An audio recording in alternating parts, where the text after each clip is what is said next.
우리는 지금까지 계속해서 하나님에 대해서 알아가고 있습니다. 하나님이 어떠신 분인지에 대해서 우리가 나눴는데 지금까지 나눴던 속성들은 비공유적 속성이라고 할 수 있어요.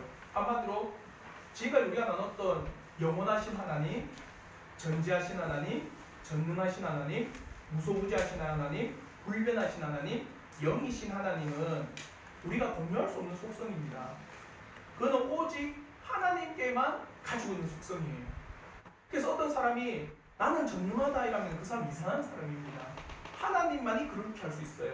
그러나 오늘부터 나누는 이 속성은 공유적 속성이라고 할 수 있습니다. 뭐냐? 하나님뿐만 아니라 우리 사람들도 가지고 있는 속성이에요. 그래서 그 첫 번째로 하나님은 사랑이시라. 이 사랑의 속성은 또한 우리 또한 가지고 있습니다. 그러나 하나님의 이 사랑의 속성이 우리 안에 있어야 될 때는 오늘날 이 땅에서 말하는 그 사랑의 속성과는 정말 다른 겁니다. 그래서 오늘 우리가 하나님은 사랑이시라 이것을 통하여서 우리 또한 어떠한 사랑을 가져야 되는가를 한번 또 나누는 그런 시간이 되기를 또 바랍니다. 우리가 오늘 나누는 하나님은 사랑이시라고 하는 이 말씀은요, 오늘 이 본문 말고도 성경에서 끊임없이 우리에게 가르쳐 줍니다. 그래서 데살로니가 전서나 에베소서나 스바냐서의 말씀에 이렇게 말씀합니다. 하나님의 사랑하심을 받은 형제들아 너희를 택하심을 아노라. 하나님의 사랑을 받았기 때문에 하나님께서 우리를 택했다는 걸 알았다는 거예요. 또한 에베소서 2장 4절부터 6절에는 긍휼이 풍성하신 하나님이 우리를 사랑하신 그 큰 사랑을 인하여 허물로 죽은 우리를 그리스도와 함께 살리십니다. 하나님의 사랑이 어떤 사랑이냐? 너무나도 큰 사랑인데 그 사랑이 우리에게 어떻게 나타나느냐? 허물로 죽었던 우리를 살리신 거예요. 죽은 자를 살린 것만큼 대단한 사랑이 어디 있습니까? 목숨으로 대해할 수 있는 것은 제일 큰 사랑입니다. 맞죠? 내가 타인의 목숨을 대신해서 내가 죽겠다라는 거예요. 이보다 큰 사랑이 있을까요? 자신의 목숨을 바치는 사랑? 그 큰 사랑을 우리에게 보이셨다는 겁니다. 또한 스바냐서 3장 17절에는 이렇게 이야기합니다. 너의 하나님 여호와가 너희 가운데 계시니 그는 구원을 베푸실 전능자이시니라. 그가 너로 말미암아 기쁨을 이기지 못하시며 너를 잠잠히 사랑하시며 너로 말미암아 즐거이 부르며 기뻐하시리라 하리라. 그가 우리를 잠잠하게 한마디로 끝없이 계속 묵상하면서 생각하며 너희를 사랑했다라는 거예요. 하나님의 사랑은요, 오늘 우리가 읽었던 요한일서 4장의 말씀뿐만 아니라 성경의 많은 구절에서도 우리를 사랑한다. 하나님은 사랑이시라는 것을 끊임없이 증거하고 있습니다. 그런데 오늘 이 자리에 우리 성도들이 모였지만 한 주간을 살아가면서 하나님의 사랑을 나는 정말 깊이 경험하고 있습니다. 하나님의 사랑을 정말 내가 눈물겹도록 그것을 체험하고 경험하고 있는 경우가 드물죠. 맞죠? 왜 그럴까요? 하나님은 끊임없이 그의 사랑을 이 땅에 베푸시고 끊임없이 그의 자녀들을 사랑하시고 그 사랑이 얼마나 큰지 그 큰 사랑으로 해서 목숨을 다해서 우리를 사랑했다고 하거든요. 근데 이 땅을 살아가는 우리는 하나님의 그 사랑을 경험하기가 참 힘들다고 이야기합니다. 홈이 생각해 보니까 왜 그럴까? 첫째는 뭐냐? 왜 하나님의 사랑이 우리가 느껴지지 못하느냐? 하나님의 사랑의 방법이 우리랑 다르다고 생각합니다. 한마디로 하나님은 우리에게 사랑을 베푸는데 우리가 생각할 때 그런 방법은 우리의 사랑이 아니라고 여기고 있어요. 예를 들어서 오늘 말라기 1장 2절부터 3절에 이렇게 말씀합니다. 여호와께서 이르시되 내가 너희를 사랑하였노라. 한마디로 여호와 하나님이 이스라엘 백성에게 내가 너희를 사랑했다 했거든요. 근데 뭐라고 하느냐? 너희는 이르기를 주께서 어떻게 우리를 사랑하셨나이까 하는도다. 한마디로 하나님은 이스라엘 백성을 사랑했다. 근데 이스라엘 백성은 뭐라냐? 언제 우리를 사랑했습니까? 이렇게 외치는 거예요. 근데 하나님이 뭐라고 대답하시냐? 이렇게 대답하십니다. 나 여호와가 말하노라. 에서는 야곱의 형이 아니냐? 그러나 내가 야곱을 사랑하였고 에서는 미워하였으며 그의 산들을 황폐하게 하였고 그의 산업을 광야의 이리들에게 넘겼느니라. 한마디로 이겁니다. 하나님은 이스라엘 백성을 사랑했다. 근데 이스라엘 백성은 뭐라 하냐? 언제 우리를 사랑했습니까? 하나님 이래 대답하십니다. 에서가 너의 형 아니냐? 근데 에서는 나 미워했고 야곱이 너를 사랑했다. 그러면서 에서가 산에 있는 종족이거든요. 그 산을 황폐하게 했고 이들의 먹이로 줬다. 이 말은 뭐냐면 하나님께서 야곱을 택했다라는 거예요. 야곱을 택해서 어떤 민족으로 삼으셨습니까? 하나님이 하나님의 말씀의 민족으로 삼으셨어요. 구원의 종족으로 삼으셨고요. 하나님의 놀라운 언약의 종족으로 삼으셨습니다. 맞죠? 그리고 하나님의 구속사를 이루어 나가는 민족으로 삼으셨어요. 이게 야곱은 사랑했고 에서를 미워했다는 뜻입니다. 오늘날 쉽게 풀이해서 이렇게 설명할 수 있습니다. 사랑하는 성도 여러분, 구원은 받지 못했지만 이 땅에 부자예요. 그 사람 구원을 못 받았습니다. 근데 한 사람은요, 구원의 놀라운 은혜를 경험하고 있습니다. 하나님께서 그를 사랑하시사 그를 택하여 구원에 이르게 하셨어요. 근데 이 땅에서는 핍절하고 가난합니다. 누가 행복해요? 하나님 누구를 사랑했을까요? 구원 얻은 그 사람 아닐까요? 야곱은 사랑했고 에서는 미워했단 말이 이 뜻이에요. 하나님께서 너에게 베풀어준 그 구원이 작다고 여기느냐? 하나님께서 너에게 베풀어준 그 언약의 민족이라고 하는 이 놀라운 특성이 너는 쉽다고 생각하느냐? 하나님께서 너에게 베풀어주신 이 놀라운 구속사의 놀라운 위대한 길을 걷게 하신 게 너는 이게 가볍다고 여기느냐? 이만큼 큰 게 어딨냐고 이야기하는 거예요. 사랑하는 성도 여러분, 많은 사람은요 이렇게 생각합니다. 하나님의 사랑의 방법은 내가 이 땅에서 잘 먹고 잘 살아야 되는 거 아니겠습니까? 하나님의 사랑의 방법은 내가 이 땅에서 어떻게 해요? 편안하고 어려움 없고 공핍함 없고 핍절함 없이 그렇게 돌봐주시는 게 사랑의 방법 아닙니까? 사람은 그래서 사람이 왜 하나님의 사랑을 잘 경험하지 못하고 느끼지 못하느냐? 내가 생각할 때 하나님의 사랑의 방법은 다르다고 생각하고 있어요. 근데 우리는 반드시 기억하셔야 됩니다. 고린도전서 1장 25절의 말씀에 하나님의 어리석음이 사람보다 지혜롭고 하나님의 약하심이 사람보다 강하니라. 하나님은 지혜로우세요. 그 지혜로우심으로 우리에게 베풀어진 그 사랑은요, 아무리 우리가 인간적으로 지혜를 구한하고 지식을 구한하고 우리 인간적으로 정말 꾀를 내어서 그것이 이렇게 사랑해야 되는지 맞다라고 하지만 그 지혜보다 더 뛰어납니다. 그걸 우리는 인정하셔야 돼요. 사랑하는 성도 여러분, 때로는 우리가 생각할 때 하나님의 사랑의 방법은 다르다라고 틀렸다라고 우리는 생각해요. 그러나 하나님께서 우리에게 베풀어 주시는 그 사랑의 방법은 제일 정확한 겁니다. 그걸 우리는 인정하는 믿음이 있으셔야 돼요. 그러니까 이 땅에서 하나님이 사랑을 베풀었는데도 불구하고 우리가 사랑을 잘 경험하지 못합니다. 그리고 두 번째, 왜 우리가 사랑을 경험하지 못하느냐 할 때는요, 하나님의 때와 사람의 때의 차이가 있습니다. 사람들은 늘 이렇게 생각합니다. 당장 뭐가 이루어지길 바라요. 당장 그것이 나에게 주어지길 바랍니다. 그리고 또 이렇게 합니다. 지금이라고 이야기합니다. 지금 필요합니다. 지금 더하여 주세요. 지금 그것이 나에게 있어야 됩니다. 그래서 합쳐서 지금 당장이에요. 얼마나 사람들이 급한지 당장도 아니고 지금도 아니고 합쳐가지고 지금 당장이래요. 지금 당장 그것을 달라고 하는데 근데 하나님 때는 다릅니다. 예를 들어 드릴게요. 자녀들이 운전할 수 없는데 계속 키를 달랍니다. 시동을 걸어 달래요. 운전대에 앉혀 달랍니다. 그러면은 시동도 걸어주고 운전대에 앉히고 문을 닫아주면 어떤 일이 일어날까요? 어제도 뉴스에 났습니다. 고등학생이 운전 할 수 있는 나이가 아니잖아요. 맞죠? 음주까지 하고 포르쉐를 들어받았어요. 보험도 안 된답니다.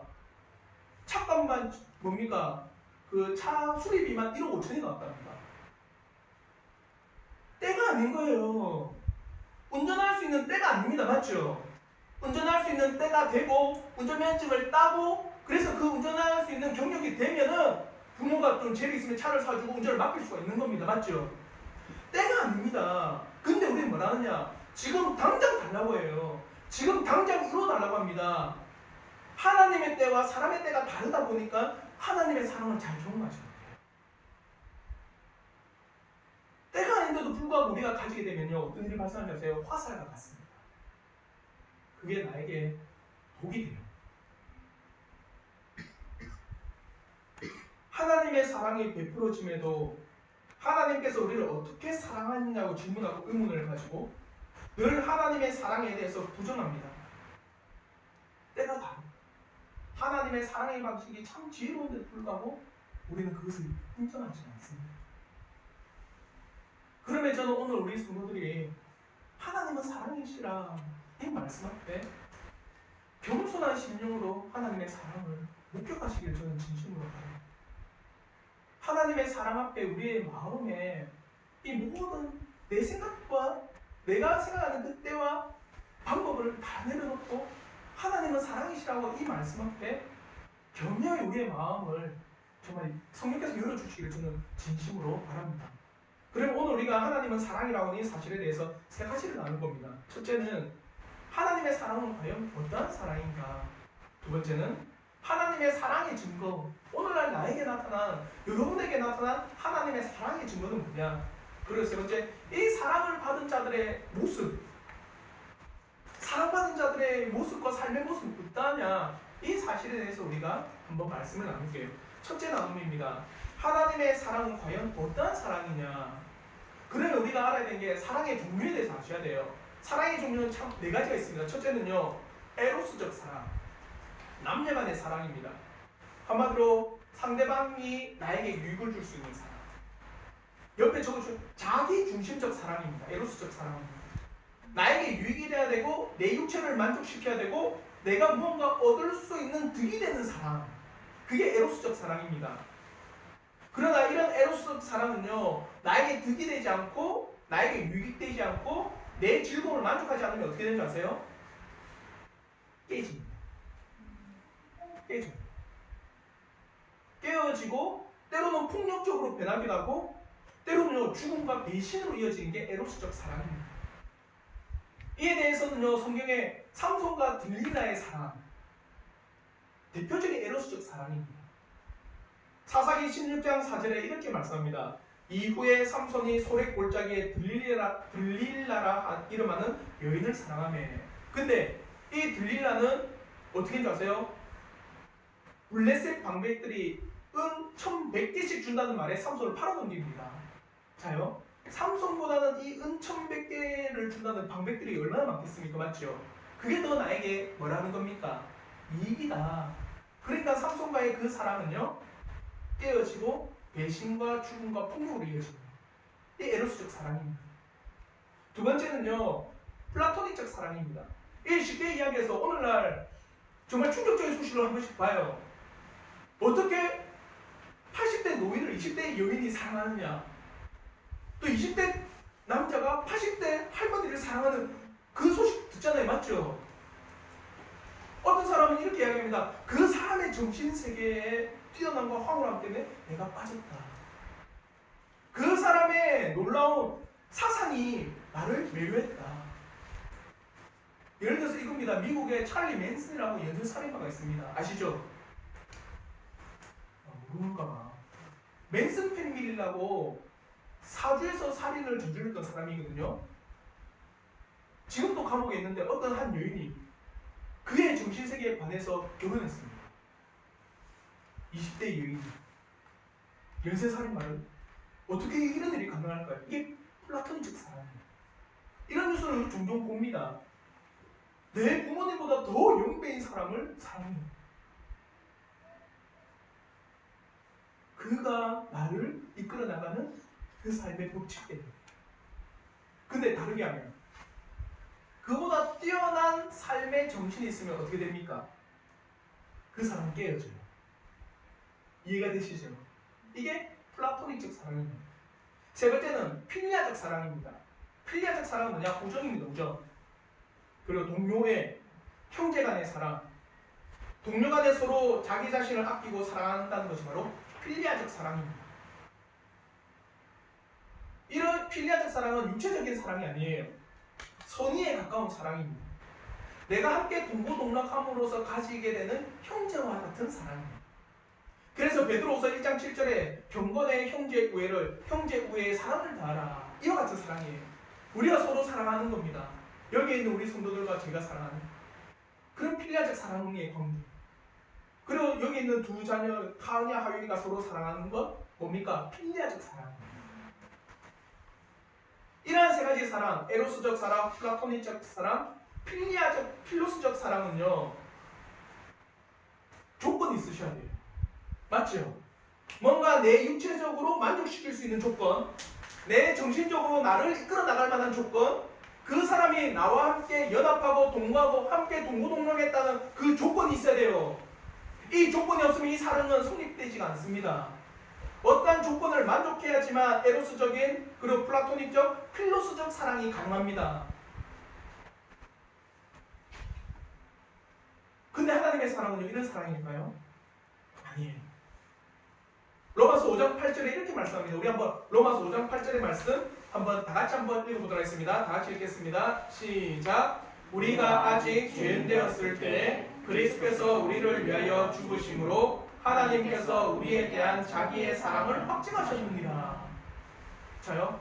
여기에 우리가 무언가 육체적으로 하나님 앞에 유익을 줄 수 있는 만한 게 있는가? 이 말씀 앞에 아니면 뭔가 하나님께 정신적으로 우리의 놀라운 인간의 사상이 그를 매료시킬 만한 놀라운 것이 있는가? 아니면 하나님과 동고동락하며 하나님과 함께했던 그 세월의 흔적이 있는가? 찾아보십시오. 이 말씀 앞에 우리가 아직 죄인 되었을 때 우리를 위하여 죽으심으로 우리에게 대한 자기의 사랑 확증했다. 어떤 것도 없습니다. 맞죠? 조건에 부합한 게 하나도 없어요. 이런 사람은 뭐냐? 우리가 흔히 말하던 아가페 사랑입니다. 잘 아시죠? 그럼에도 불구하고의 사랑. 이러할지라도 내가 사랑하는 그 사랑. 나에게 아무런 도움이 되지 않아도, 나에게 아무런 이익이 되지 않아도, 나에게 아무런 정신적인 그런 이끌림이 되지 않아도 그럼에도 불구하고 그를 사랑하는 겁니다. 하나님이 우리를 사랑하신 그 사랑에는요, 어떠한 조건이 없습니다. 우리가 어떠해야 한다라고 말하는 것 단 한 구절도 없어요. 하나님께서 사랑이시라고 할 때는요, 우리에게는 어떠한 조건도 어떠한 일을 해야만 할 만한 만족도 아니면 어떠한 우리의 정신세계에 뛰어남이 있어야 가능한 그런 사랑이 아니라는 겁니다. 생각해 보십시오. 우리의 정신세계가 뛰어난들, 아니면 우리의 행동 태도가 아주 월등한들, 아니면 우리가 아주 뛰어난 사랑받을 만한 그런 행동을 한들 하나님께 만족이 되겠습니까? 우리의 정신세계가 뛰어난들 하나님 앞에 어떻게 그걸 비출 수 있겠어요? 우리가 어떤 행동을 완벽하게 한들 하나님의 완전한 앞에 그것은요, 발밑도 안 미쳐요. 에로스적인 매력도 없고요. 우리는요, 플라토닉적 정신세계도 없고요, 필로스적 하나님과 함께 동행했다라고 하는 증거도 없어요. 하나님은 죄를 미워하시는데 우리는 죄인입니다. 하나님과 우리는요, 함께한 적이 한 번도 없어요. 근데 하나님께서는 그의 자녀를 사랑하사 그 사랑에 어떠한 조건도 풀칠 수 없는 아가페적 사랑으로 우리를 사랑했다. 우리에게 어떤 미션을 주셔서 그걸 행하면 내가 너를 사랑하겠다? 아니요. 그럼에도 불구하고 우리를 사랑하는 거예요. 이런 기억하셔야 돼요. 어떤 조건도 없는 사랑입니다. 그리고 그 사랑은 어떠냐? 자요, 에로스적 사랑도 플라토닉적 사랑도 필로스적 사랑도 조건이 끼어지면 변합니다. 맞죠? 근데 하나님의 사랑은요, 조건이 없으니까 그 사랑 어떨까요? 변하지 않아요. 변치 않는 하나님의 사랑입니다. 변치 않는 하나님께서는 영원히 그의 자녀를 사랑하는 사실입니다. 한번 택하신 그의 백성들을 끝까지 사랑하사 결코 그 사랑이 변하지 않는 사랑으로 우리에게 나타나고 증거됩니다. 그래서 아가페적 사랑이 아니면요 하나님의 사랑을 설명할 수가 없습니다. 왜? 다른 모든 사랑은 조건이 불충분하면 변해야 되니까. 하나님의 사랑이 왜 변하지 않습니까? 왜 하나님은 영원토록 그의 자녀를 택하시고 그의 자녀에게 사랑을 베푸십니까? 그 사랑은 왜 영원히 있습니까? 조건이 있기 때문입니다. 조건이 있기 때문에. 조건 없는 아가페의 사랑이기 때문에 이게 가능한 거예요. 그러므로 요한복음 13장 1절에 이렇게 말씀합니다. 우리 한번 다 같이 한번 요한복음 13장 1절 다 같이 한번 읽겠습니다. 시작. 유월절 전에 예수께서 자기가 세상을 떠나 아버지께로 돌아가실 때가 이른 줄 아시고 세상에 있는 자기 사람들을 사랑하시되 어떻게 해요? 끝까지 사랑하신다. 사랑하는 성도 여러분, 하나님의 사랑은 아가페의 사랑입니다. 그 사랑은 우리의 조건에 부합한 사랑이 아니라 우리가 어떠함에도 불구하고 사랑하는 원대한 사랑입니다. 그리고 그 사랑은 인간의 사랑과 나는 불변하는 사랑입니다. 끝까지 영원히 사랑하시는 그 사랑이 바로 하나님의 사랑입니다. 하나님은 사랑이시라 할 때는요 반드시 이 두 가지. 하나님의 사랑은 조건 없는 사랑입니다. 조건 없는 그 사랑이기 때문에 그 사랑은 결코 변하지 않는 사랑입니다. 이 하나님의 사랑입니다. 그럼 이제 두 번째, 이 놀라운 하나님의 사랑이 우리에게 어떻게 나타나느냐? 두 가지로. 첫째는요, 이 땅에 있는 것들을 베푸심을 통해서 하나님의 사랑을 증거하셨어요. 시편 8편 3절부터 6절에 이렇게 말씀합니다. 우리 한번 시편 8편 3절부터 6절의 말씀 한번 다 같이 한번 읽어보도록 하겠습니다. 다 같이 읽겠습니다. 시작. 주의 손가락으로 만드신 주의 하늘과 주께서 베풀어 주신 달과 별들을 내가 보오니 사람이 무엇이기에 주께서 그를 생각하시며 인자가 무엇이기에 주께서 그를 돌보시나이까. 그를 하나님보다 조금 못하게 하시고 영화와 종기로 관을 씌우셨나이다. 주의 손으로 만드신 것을 다스리게 하시고 만물을 그의 발 아래 두셨으니. 보이십니까? 사람이 무엇이 반대? 해와 달과 별들을 만드셨습니다.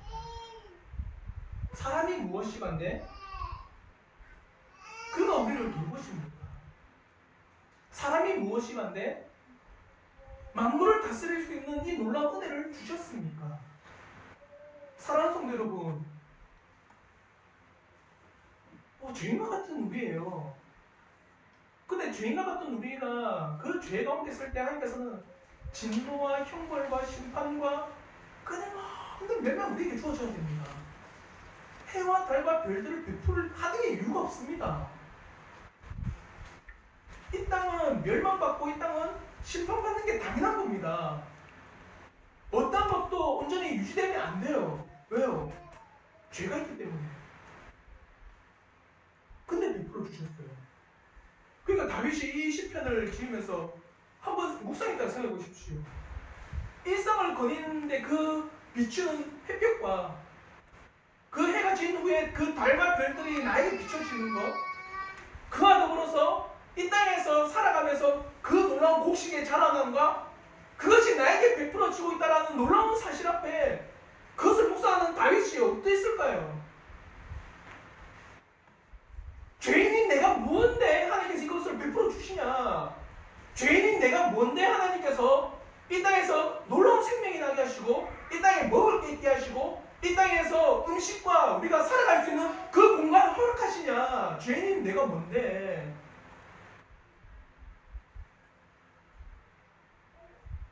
한번 생각해 보십시오.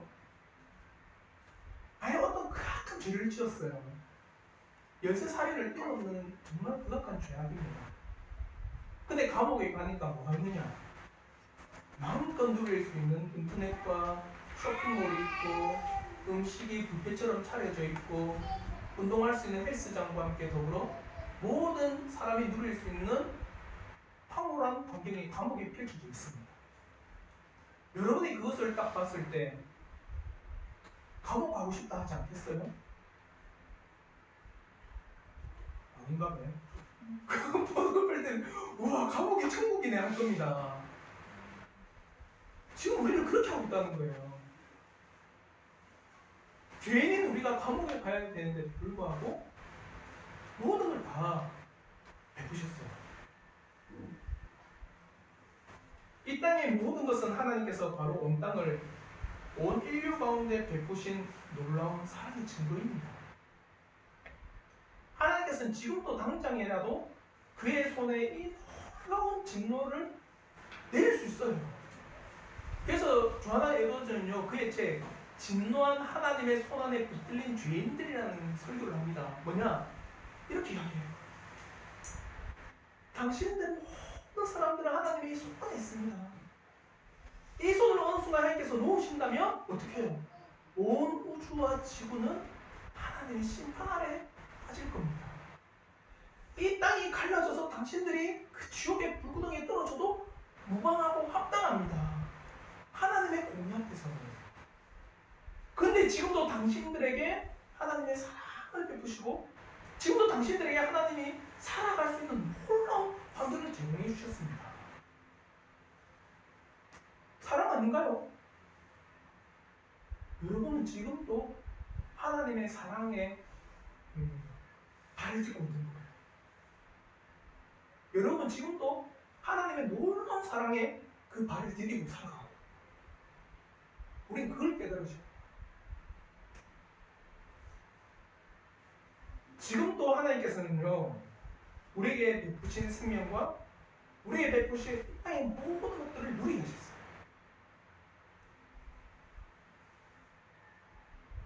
그러면 하나님의 사랑이 어떻게 우리에게 증거되었는지 말하라고 한다면 저는 이 두 가지 사실을 이야기할 겁니다. 하나님께서 인자가 무엇이간데 사람이 무엇이간데 온 자연을 베푸신 이 첫째예요. 그 베풀어주신 자연 가운데서 우리 인생이 살아갈 수 있도록 또 우리가 살 수 있는 환경을 만들어 먹을 것을 주시고 입힐 것을 주신 이것이요. 이 두 가지를 통해서라도 하나님의 놀라운 사랑이 우리에게 증거되고 있습니다. 이 은혜가 우리 성도들에게 있기를 저는 진심으로 바랍니다. 여러분들이 발을 딛고 한 걸음 한 걸음 내딛는 것도 하나님의 사랑의 놀라운 시간이라는 것을 경험하십시오. 그리고 두 번째, 하나님의 사랑이 어떻게 우리에게 나타났느냐? 이 모든 것을 뛰어넘어 독생자를 보내심을 통해서 하나님의 사랑의 증거가 나타납니다. 우리에게 베풀으신 이 자연과 또 우리가 이 땅에 살아갈 수 있는 모든 환경을 열어주시고 먹을 것을, 입힐 것을, 마실 것을 이것을 뛰어넘는 사랑이 독생자를 보내주신 사랑입니다. 그러므로 오늘 본문 9절과 10절에 이렇게 말씀합니다. 하나님의 사랑이 우리에게 이렇게 나타난 바 되었으니 자 하나님의 사랑은 이렇게 증거되었다. 자 하나님이 자기의 독생자를 세상에 보내심은 그로 말미암아 우리를 살리려 하심이라. 자 하나님의 사랑이 증거되었는데 어떻게 독생자를 세상에 보내시고 죄인인 우리를 살리신 이 사랑이다. 사랑은 여기에 있으니 우리가 하나님을 사랑하는 것이 아니요 하나님이 우리를 사랑하사 우리 죄를 속하기 위하여 화목제물로 그 아들을 보내셨습니다. 이보다 뛰어난 사랑이 있습니까? 하나님의 사랑이 그의 독생자를 보내시고 죄인과 같은 우리를 살리시며 그래서 우리에게 하나님께서 영생을 주시고 하나님 나라를 주셨다라고 하는 이 놀라운 사랑이 우리에게 증거되고 있어요. 이만큼 하나님의 사랑을 증거할 수 있는 것이 어디 있습니까? 라고 물어보는 겁니다. 우리가 직창금을 들고 와서 하나님 제발 용서해 주십시오. 우리가 금은 보화를 다 가지고 와서 하나님 제발 우리를 그 죄와 심판에서 건져 주십시오. 우리가 그렇게 해야 돼요. 맞잖아요. 아닌가? 우리가 가해자입니다. 우리가 가해자인데도 불구하고 피해자인 당사자이신 하나님께서 우리에게 용서해 주시겠다는 거예요. 가해자인 우리를 받아주겠답니다. 우리가 억만금을 들고 와서 정말 하나님 앞에 자복하면서 엎드려서 제발 용서해달라고 빌어야 되는 게 우리인데도 불구하고 하나님께서 몰라요. 온 세상을 다 줘도 정말 어쩔 수 없는 그 독생자까지도 보내시면서 가해자인 우리를 건지셨다는 거예요. 이보다 큰 사랑이 있을까요? 그러면 로마서 5장 8절에 우리가 읽었지만 한 번 더 정말 진심 어린 마음으로 이 로마서 5장 8절의 말씀 다시 한번 읽어보겠습니다. 다 같이 읽겠습니다. 시작. 우리가 아직 죄인 되었을 때 그리스도께서 우리를 위하여 죽으심으로 하나님께서 우리에 대한 자기의 사랑을 확증하셨느니라. 여기서 확증이라고 하는 이 단어는요, 시니스테이션이라는 게 함께라는 쉼과 히스테마라고 하는 노타, 자신을 함께 넣은 거예요. 우리가 뭔데? 죄인인 우리가 뭔데 하나님께서 그를 놓고 증거하셨을까? 입증하고 증거하고 드러낸다는 단어인데 하나님이 함께 놓여있다는 거예요. 그러면 그게 얼마나 확실한 증거가 될까요? 얼마나 확실한 입증이 되겠습니까? 하나님의 사랑은 내가 크게 놓았다. 이렇게 나는 너에게 이 사랑을 확증했다. 그리고 이거는 현재의 능동입니다. 멈춰진 사랑이 아니라 현재의 능동이 계속되는 사랑입니다. 오늘날까지. 우리는 이러한 하나님의 사랑에 기인하여 이 자리에 있는 겁니다. 하나님의 놀라운 사랑에 기인하여 우리가 지금 하나님께 감사로 예배를 드리고 있는 겁니다. 그리고 하나님의 이 사랑에 기인하여 여러분이 또 우리가 하나님께 경배하고 있는 거 아닙니까? 그러므로 요한복음 3장 16절에 이렇게 말씀합니다. 하나님이 세상을 이처럼 사랑하사 독생자를 주셨습니다. 이는 그를 믿는 자마다 멸망하지 않고 영생을 얻게 하려 하십니다. 그의 사랑의 확증으로 독생자를 보내심으로 믿는 자들에게 영생을, 그리고 믿는 자에게 하나님 나라의 상속자로 증거하셨습니다. 죽음이 우리인데, 심판과 형벌이 우리인데, 이제는 믿는 자에게 영생과 하나님의 놀라운 상속자와 하나님의 놀라운 은혜를 입게 하셨습니다. 사랑하는 성도 여러분, 하나님의 사랑이라고 하는 이 사실을 이보다 더 정확하게 증명할 수 없습니다. 독생자를 보낸 것, 그럼에도 불구하고 변치 않는 영원한 사랑의 증거로서 현재 능동력으로 확증했다는 거예요. 이러한 사랑을 우리가 깊이 깨닫기를 저는 진심으로 바랍니다. 나머지는 다음 주에 할게요. 사랑의 유익들과 함께 우리는 그러면 이 사랑을 받았을 때 어떻게 해야 되는가, 이 사실에 대해서 다음 주에 우리가 한번 보도록 할게요. 오늘 우리가 하나님은 사랑이시라 이럴 때 끊임없이 하나님께서는 그 사랑을 이 땅에 보이십니다. 그걸 우리에게 어떻게 증거하느냐? 자연만물 우리에게 허락하신 것, 이 땅에 하나님께서는 진노로서 다 멸하고 우리가 정말 굶어 죽어도 마땅해요. 근데도 불구하고 우리가 먹고 마시고 입을 수 있는 환경을 제공하신 것, 그럴 때 하나님의 사랑이 우리에게 나타나고 있습니다. 그래도 이것을 뛰어넘어 그의 독생자를 우리에게 보내셔서 진노와 형벌과 저주가 우리 것인데 그걸 벗어나게 하셨어요. 그럼 우리 하나님의 사랑은 어떤 사랑? 아가페 사랑입니다. 조건 없는, 그럼에도 불구하고 불변하는 하나님의 사랑. 이 사랑을 한 주간 묵상하며 나가는 우리 성도들 되길 진심으로 바랍니다. 그러므로 다음 주에 이 사랑을 경험한 자들의 어떠한 삶의 태도와 이 사랑을 경험한 자들이 어떤 유익을 받는지에 대해서 우리가 다음 주에 하도록 하겠습니다. 잠시 기도하겠습니다.